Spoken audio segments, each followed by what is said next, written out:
అందరికీ నమస్కారం అండి. ఇవాల్టి కథ చల్లటి సాయంత్రం వేళ ఇంటి ముందున్న ఉయ్యాల బల్ల మీద కూర్చొని ఉంది హేమ. నిత్యం ఆ ఉయ్యాలకు సంబంధించిన చిన్ననాటి జ్ఞాపకాలు నెమరు వేసుకుంటూ సరదాగా ఉండే హేమకి ఇప్పుడు అవన్నీ చెరిగిపోయి కేవలం చేదు అనుభవాలు, మనోవేదన మాత్రమే మిగిలాయి. దానికి కారణం 3 నెలల క్రితం పరిచయమైన వరుణ్ మరియు అతని కుటుంబం. జానకి, పరందామయ్య గారు ఫోన్ చేశారు. ఈ ఆదివారం మంచి రోజంట, పెళ్లి చూపులు ఆ రోజు పెట్టుకోవచ్చు అన్నారు. రాత్రి భోజనాల వేళ భార్యని ఉద్దేశించి అన్నారు రఘురామ్ గారు. ఆదివారం అయితే మరీ మంచిది, మన హేమకి కూడా సెలవు రోజే కదా, అలాగే చేద్దాం. గదిలో ఉన్న హేమకి తల్లి మాటలు వినపడుతున్నాయి. తన జీవితంలో జరిగే మొదటి పెళ్లి చూపులు ఇది. ఆనందంతో పాటు రకరకాల ఆందోళనలు కూడా మెదడును చుట్టుముడుతున్నాయి. పెళ్లి చూపులలో ఎలా ఉండాలి, ఎలా మాట్లాడాలి, అసలు తనను మాట్లాడిస్తారా? తండ్రి చూపించిన ఫోటోలోని అబ్బాయి బాగానే ఉన్నాడు, కానీ అతడికి తాను నచ్చుతుందా? ఇలాంటి ఆలోచనలతో ఆ రాత్రి హేమకు కలత నిద్ర పట్టింది. ఆదివారం రానే వచ్చింది. అంతా రఘురామ్ గారింట్లో సమావేశమయ్యారు. లోపల గదిలో ఒంటరిగా ఉన్న హేమ గుండె అతివేగంగా కొట్టుకుంటుంది. ఎన్నో విషయాలు మాట్లాడాలని సిద్ధం చేసుకున్నా ఆమెకు ఆ క్షణం మౌనమే తోడయ్యింది. హాల్లో ఏవేవో సంభాషణలు జరుగుతున్నా కూడా ఆమెకు మాత్రం తన ఊపిరి తప్ప ఏమీ వినపడటం లేదు. నా పేరు గోపాలరావు, ఈమె నా శ్రీమతి సావిత్రి, నా పెద్ద కొడుకు విజయ్, పెద్ద కోడలు సంగీత, వీడు మా చిన్న కొడుకు వరుణ్. ఈ అబ్బాయి కోసమే ఈ పెళ్లి చూపులు అని గోపాలరావు గారు తన కుటుంబాన్ని పరిచయం చేస్తూ అన్నారు. పరిచయ కార్యక్రమాలు, కుశల ప్రశ్నలు అయ్యాక అమ్మాయిని పరిచయం చేయాలని జానకి లోపలికి వెళ్ళింది.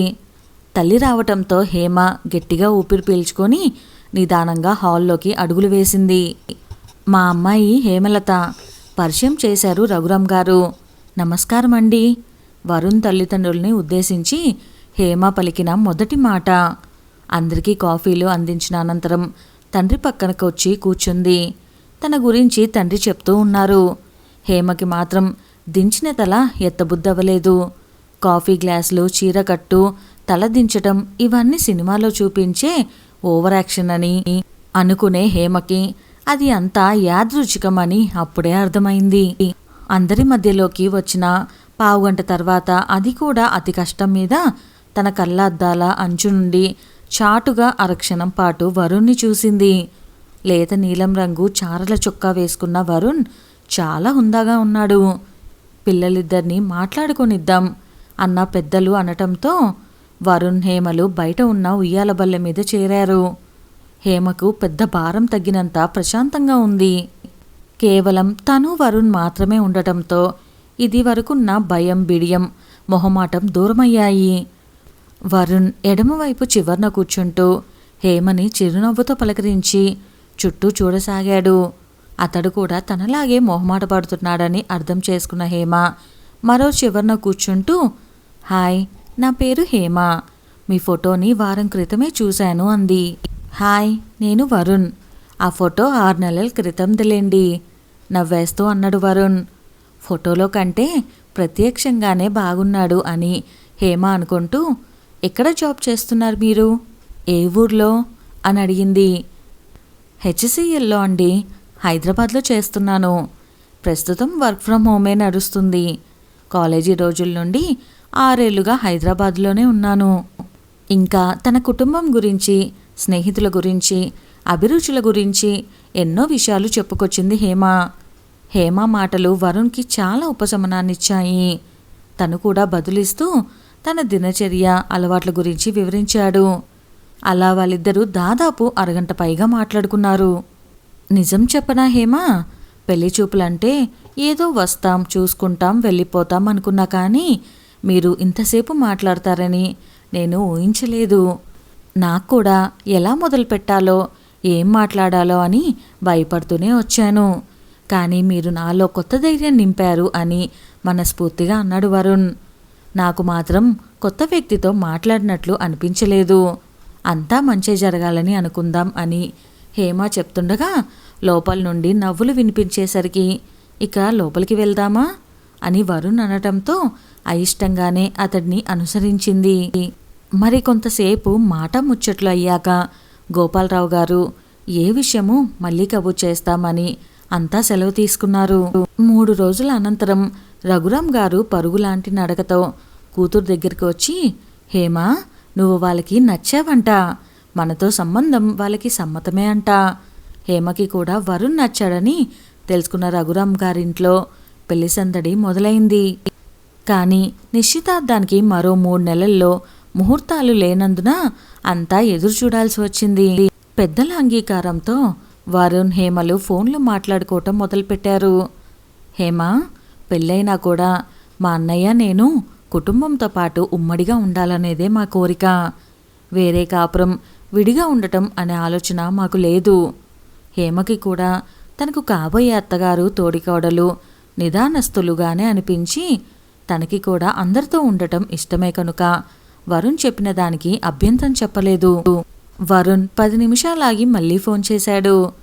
హేమ, ఇద్దరం ఉద్యోగాలు చేస్తున్నాము, చివరికి ఇద్దరం అలసిపోతాం.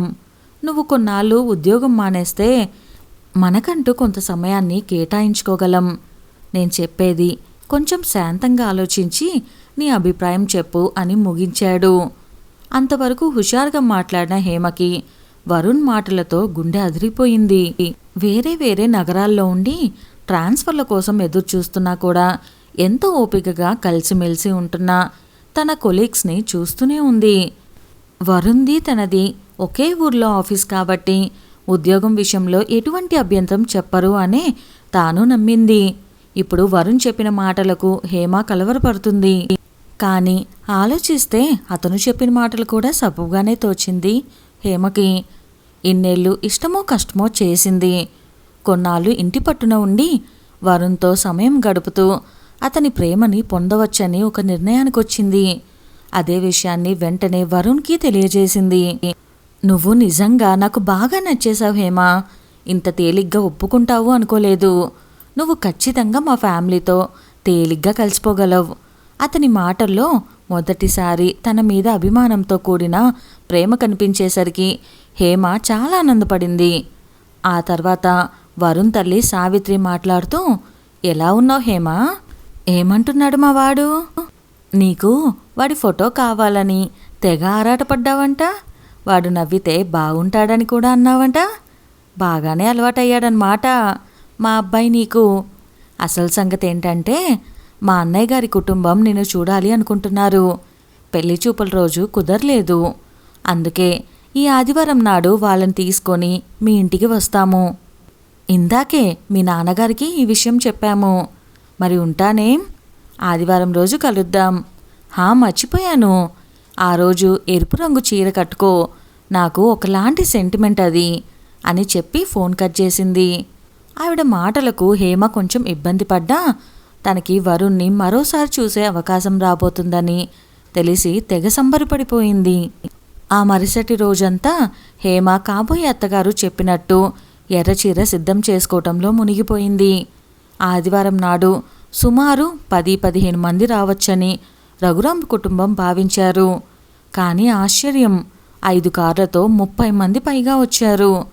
సావిత్రి గారు హేమ దగ్గరకు వచ్చి, చూడమ్మాయ్, అందరికీ నమస్కారం పెట్టు. నీకేం భయం లేదు. అదేంటి ఈ బొట్టు ఇలా పెట్టావు?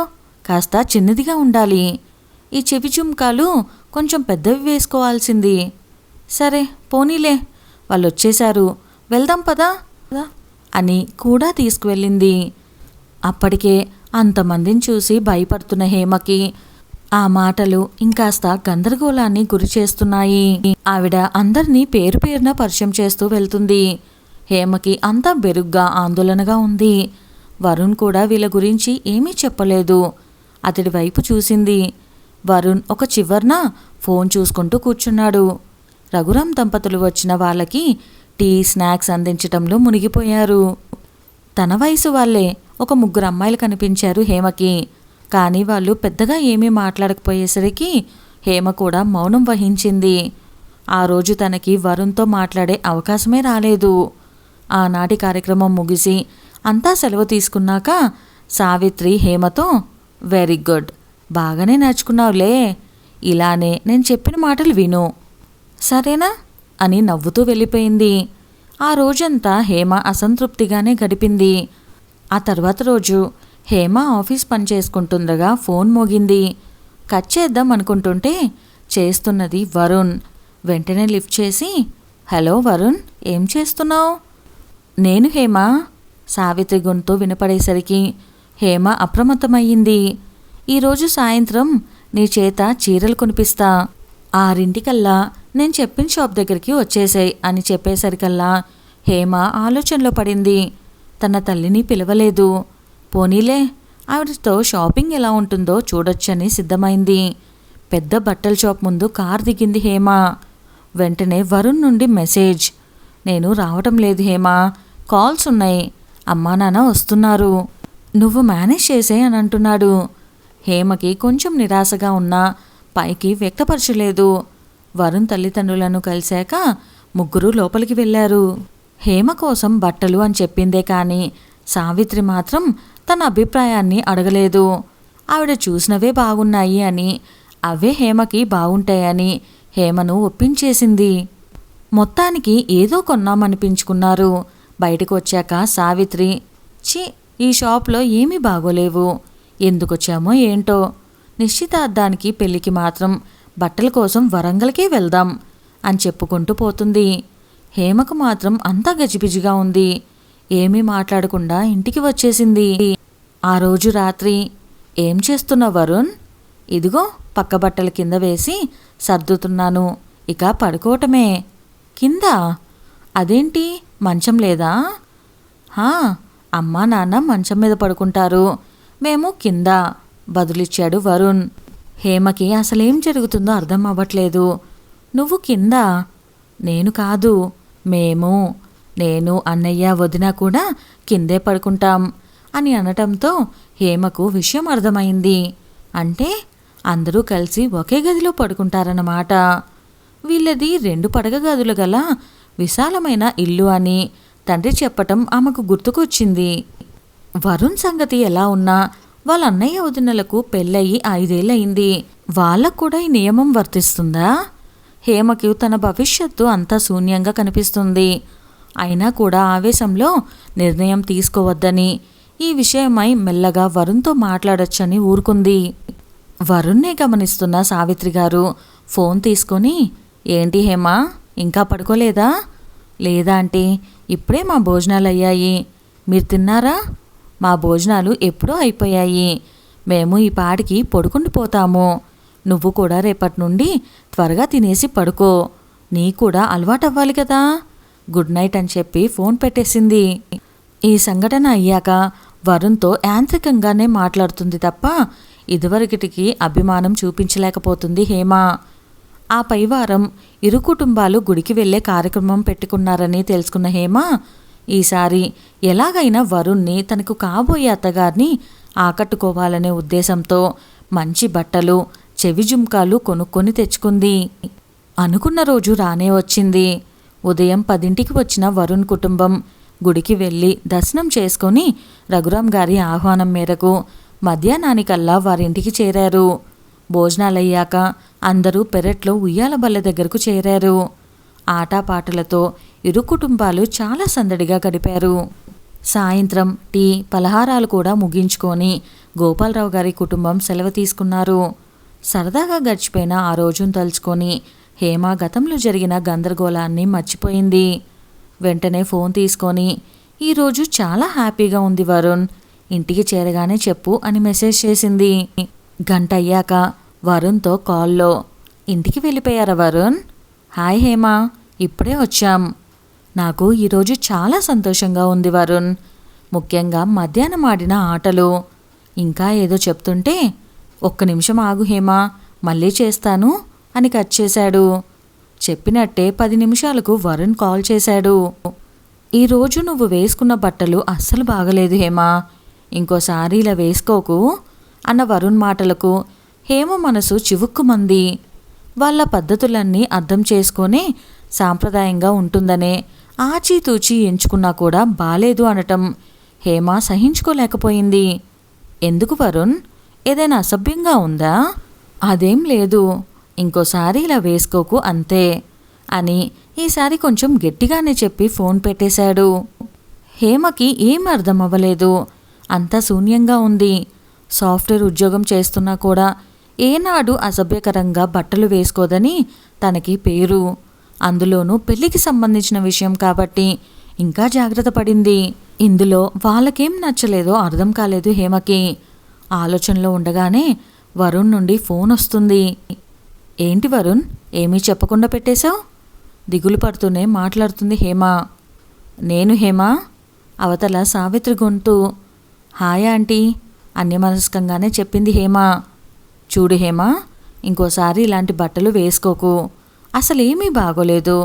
నీకు కావాలి అంటే నాకు చెప్పి ఉంటే నేను కొనిపించి ఉండేదాన్ని కదా.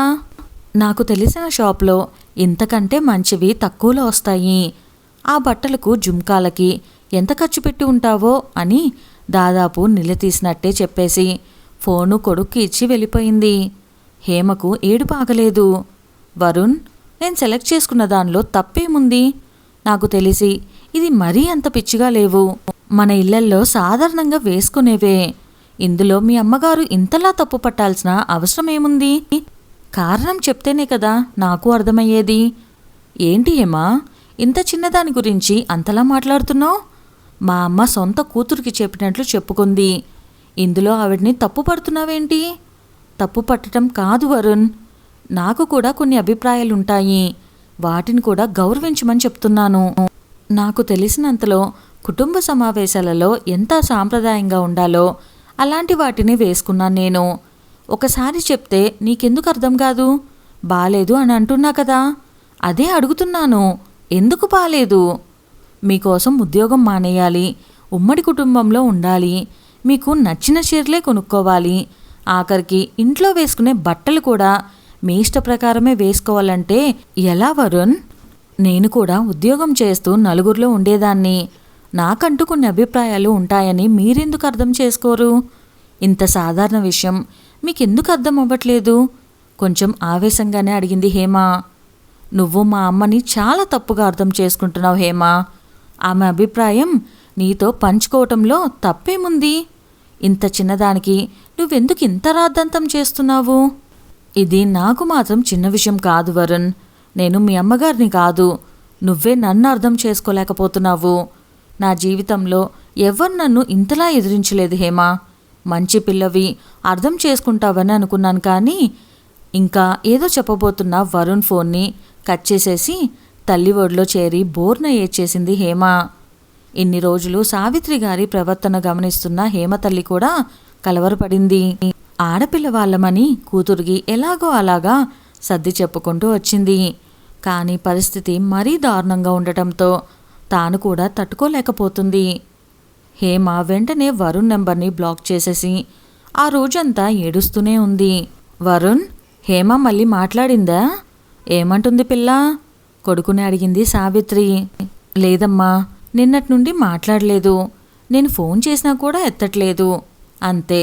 వెంటనే సావిత్రి భర్తతో పాటు హేమ ఇంటికి వచ్చేసింది. నీకేమైంది హేమ? వరుణ్తో మాట్లాడట్లేదంట. నీ ప్రాబ్లం ఏంటి? మీది చిన్న వయసు, క్షణికావేశంలో నిర్ణయాలు తీసుకోకూడదు. హేమ చాలాసేపు ఏమీ మాట్లాడలేదు. చెప్పమ్మా, మా అబ్బాయితో ఏమైనా ఇబ్బంది ఉంటే మేం సర్ది చెప్తాము. మొదటిసారి గోపాలరావు గారు హేమని అడిగారు. హేమ కొంచెం ధైర్యం తెచ్చుకొని, మీ అబ్బాయి నన్ను అర్థం చేసుకోవట్లేదు అంకుల్. నేను అడిగిన ప్రతి దాన్ని తేలిగ్గా తీసిపారేస్తున్నాడు. వాడెప్పుడూ అంతేలేమ్మా, మేం నచ్చ చెప్తాంలే, నువ్వేం కంగారు పడకు. ఖచ్చితంగా నువ్వే మా ఇంటికి చిన్న కోడలుగా వస్తావు అని హామీ ఇచ్చి వెళ్ళిపోయారు. మర్నాడు అభిప్రాయ భేదాలు సద్దుమణుగుతాయనే నమ్మకంతో రఘురాం గారు వరుణ్కి, అతని తల్లికి హేమ చేత క్షమాపణ చెప్పొచ్చారు. వరుణ్నే ఊహించుకుంటున్న హేమ మారు మాట్లాడకుండా తండ్రి చెప్పింది చేయటానికి వరుణ్ నెంబర్ డైల్ చేసింది. ఎప్పట్లాగానే అటువైపు నుండి ఆడగొంతు, ఆంటీ, ఐఎమ్ సారీ, నేను వరుణ్తో అలా మాట్లాడి ఉండకుండా ఉండాల్సింది. ఆవిడ గొంతు హెచ్చరిస్తున్నట్టుగానే వినపడింది. ఐఎమ్ సారీ ఆంటీ, ఏడుస్తూనే మళ్ళీ చెప్పింది హేమ. నువ్వేం చేయగలవులేమ్మా, నీకు పెద్దలంటే గౌరవం లేదు. కనీసం నా వయసు కన్నా గౌరవం ఇవ్వాలనే ధ్యాస నీకు లేదు. మా అబ్బాయికి రాత్రంతా నిద్రలేదు. ఆలోచిస్తూనే ఉన్నాడు. ఇంకా వాడిని ఇబ్బంది పెట్టడం నాకు ఇష్టం లేదు.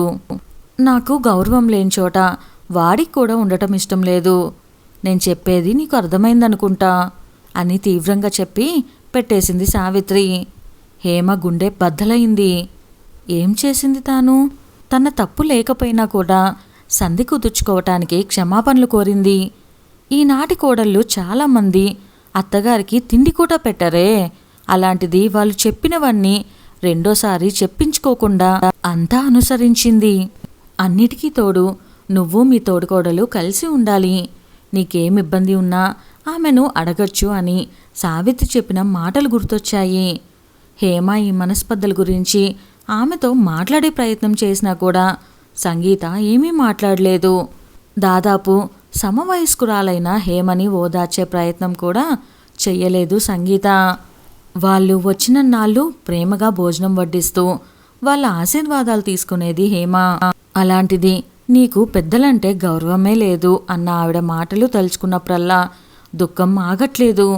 ఖచ్చితంగా నువ్వే మా ఇంటికి చిన్న కోడలిగా వస్తావు అని పలికిన వాళ్ళేనా కొద్ది గంటల్లోనే సంబంధాన్ని రద్దు చేసుకున్నది? వరుణ్ పట్ల తనకున్న అభిమానం పనికిరానిదా? తను ప్రేమలో ఓడిపోయినట్టేనా? తాను ఇంకా గౌరవించటం, అభిమానించటం, ఆహ్వానించటం, ప్రేమించటం నేర్చుకోవాలా? ఆ మాటగా వస్తే వరుణ్ తన తల్లిదండ్రులకు ఇవ్వాల్సిన కనీస మర్యాదైనా ఇచ్చాడా? నేనే కొనిస్తాను అని చెప్పిందే కానీ మీ ఉద్దేశం ఏంటి అని ఏనాడు ఆవిడ తన తల్లి అభిప్రాయాన్ని అడగలేదు. కానీ హేమ మాత్రం అవేమీ మనసులో పెట్టుకోవద్దు. రోజు రోజుకి ఆవిడ చెప్పిన మాట వెంటనే పాటించేయాలి. తాను చిన్నపిల్లలాగా ప్రవర్తించలేదే. ఉద్యోగం చేస్తూ బాధ్యతగా అటు తనకి తాను అలాగే తల్లిదండ్రులకు కూడా చేదోదు వాదోదుగా నిలిచింది. వరుణ్ పరిచయమైంది 20 రోజులుగా మాత్రమే. కానీ అతనితో తన జీవితాన్ని ఊహించుకుంది. ఏం నేరం చేశానని వరుణ్ కూడా అంత తేలిగ్గా వదిలి వెళ్ళిపోయాడు? ఇన్ని రోజులు అతను చూపించిన ప్రేమ నిజమేనా? లేక అతని తల్లికి నచ్చాను కాబట్టే ఈ సంబంధం ఒప్పుకున్నాడా? ఈ మనోవేదన తనకి మాత్రమేనా, వరుణ్కి లేదా? ఉండి ఉంటే ఈ పాటికి ఫోన్ చేసేవాడే. 3 నెలలుగా ఆమె తీవ్ర నిరాశలో ఉంది. బ్లాక్ చేసిన నెంబర్లని అన్బ్లాక్ చేసింది. ఏ కాల్ వచ్చినా ఏ మెసేజ్ వచ్చినా అది వరుణ్ నుండే అనుకొని ఆత్రంగా ఎదురుచూసిన హేమకి నిరాశ మిగిలింది. హేమని ఓదార్చటం జానకి రఘురాంల వల్ల అవ్వలేకపోయింది. ఈ విషయం తెలుసుకున్న బంధువులు, స్నేహితులు కూడా చాలాసార్లు అన్ని విధాలా హేమని ఓదార్చే ప్రయత్నం చేశారు. వాళ్ళ మాటలకు హేమ ధైర్యం తెచ్చుకున్నా కేవలం అది ఆ నిమిషం వరకే. వీళ్ళంతా ఆమె మనసుకు తగిలిన గాయం తాలూకా రక్త ప్రవాహాన్ని ఆపగలిగేవారే కానీ మచ్చ మాత్రం అలాగే ఉండిపోయింది. ఆనాడు వీళ్లతో పాటు వచ్చిన ఆ 30 మందికి కూడా ఈ విషయం తెలిసే ఉంటుంది. కానీ ఏ ఒక్కరు కూడా హేమని ఓదార్చే ప్రయత్నం చేయలేదు. బాధాకరమైన విషయం ఏంటంటే సంబంధం కుదిర్చిన పరందామయ్య గారు కూడా హేమదే తప్పు అన్నట్లు మాట్లాడేసరికి ఆమె మనసు విరిగిపోయింది. మనం ఏదిస్తే అదే తిరిగి వస్తుంది అంటారు. హేమ మనస్ఫూర్తిగా అభిమానించింది. కానీ తనకు కన్నీళ్లే మిగిలాయి. ఆలోచనల్లో నుండి బయటికి వచ్చిన హేమ కళ్ళ నిండా నీళ్లు వెల్లువలా ప్రవహించసాగాయి. తన దగ్గరికి వస్తున్న తల్లి రూపం అస్పష్టంగా కనిపించింది. జానకి హేమ కళ్ళు తుడుస్తూ, హేమ, మన జీవితంలో ఎన్నో ఎదురు దెబ్బలు తగులుతాయి. వాటి గురించే బాధపడుతూ ఆలోచిస్తూ ఉంటే మనం ముందుకు సాగలేము. నీ గురించి ఆలోచించని వాళ్ళ కోసం ఎన్ని రోజులని బాధపడతావు? నిత్యం నీ క్షేమం కోరే మాకంటే నిన్ను బాధ పెట్టిన వాళ్ళే ఎక్కువయ్యారా?